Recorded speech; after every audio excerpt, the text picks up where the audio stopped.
suis Annabelle Crossi, tarologue, et j'utilise mon intuition et le tarot pour aider, par exemple, des particuliers à aller explorer les blocages qui les empêchent de rencontrer un conjoint ou une conjointe, ou d'avoir des relations harmonieuses avec leur famille ou avec leur conjoint, s'ils sont en couple. Voilà, mon intuition aide à aller voir l'envers du décor d'une situation dans ces cas-là. Je vous laisse découvrir ma vidéo de la semaine et je vous dis à très bientôt. Bonjour et bienvenue dans cette vidéo du tirage de la semaine 30, la semaine du 25 au 31 juillet 2016. Alors, voici les trois cartes pour les énergies de cette semaine. Nous avons le pape, la 5, 18 la lune et 4 l'empereur. Donc 5 et 18, 23 et 4, 27. 2 plus 7, 9. Donc nous continuons en fait cette semaine sur les énergies de l'ermite, l'énergie du 9, qui correspond aussi à celle de l'année, l'année 2016. Alors, cette semaine, eh bien, c'est une invitation vraiment à prendre conscience sur un plan collectif et mondial, d'avancer en fait ensemble, d'aller en profondeur des véritables problématiques de mouvements collectifs, où on retrouve l'eau, le thème de l'eau en tout cas, est quelque chose de récurrent, et sur le plan mondial, c'est important d'œuvrer pour, au nom de la collectivité, de remettre de l'ordre dans la ville, en tout cas, en lien avec l'eau ou les vacances. Sur le plan national, eh bien, même sur le plan collectif, c'est comme si tout était au ralenti, cette semaine, avec l'énergie de l'ermite.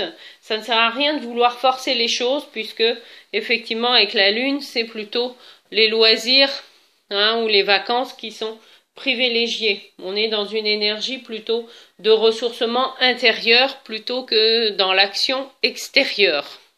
Si vous êtes chef d'entreprise ou à votre compte, eh bien l'ermite invite à continuer à préparer la rentrée, voire sur du long terme, peut-être prendre contact avec d'autres chefs d'entreprise, ou d'autres réseaux. La notion de réseau est importante en tout cas cette semaine, et pour un chef d'entreprise ça peut être d'aller à une soirée réseau par exemple, en tout cas de rencontrer d'autres chefs d'entreprise. C'est peut-être grâce à cela que des contacts intéressants vont se faire. Si vous êtes à la recherche d'un emploi, l'ermite invite aussi à la patience.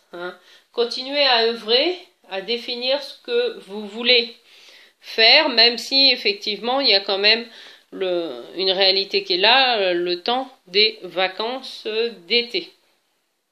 Si vous êtes en couple, l'ermite invite vraiment à poser les choses en profondeur. On se projette sur le long terme et on a l'appui, vous voyez, le pape, c'est aussi, ça peut être l'appui d'un ami, ou en tout cas où l'un des conjoints est plus à l'écoute aussi, c'est vraiment favoriser l'écoute de l'un et de l'autre afin de remettre de l'ordre dans la maison. Et en famille, c'est la même chose, on prend le temps de s'écouter les uns et les autres afin de restructurer la manière de gérer la maison, puisque la lune c'est aussi le foyer, la maison. Si vous êtes célibataire, c'est une invitation à oser peut-être partir en vacances dans un lieu où il y a des approches de développement personnel qui sont proposées et des activités sportives, et c'est peut-être dans ce type de lieu que vous allez rencontrer celui ou celle qui vous fera chavirer. Sur le plan spirituel, l'ermite nous invite à continuer à aller en profondeur de nous-mêmes, à aller dans les profondeurs de notre histoire, hein. Aussi la lune, c'est dans ce sens-là. Continuer à poursuivre en fait, à éclairer les zones d'ombre de notre histoire personnelle. Et c'est ainsi que nous pourrons redéfinir les limites de ce que nous voulons garder ou pas de cette histoire familiale. Voilà en tout cas l'énergie qui se dégage pour cette semaine 30, la dernière semaine de ce mois de juillet 2016, que je vous souhaite merveilleuse.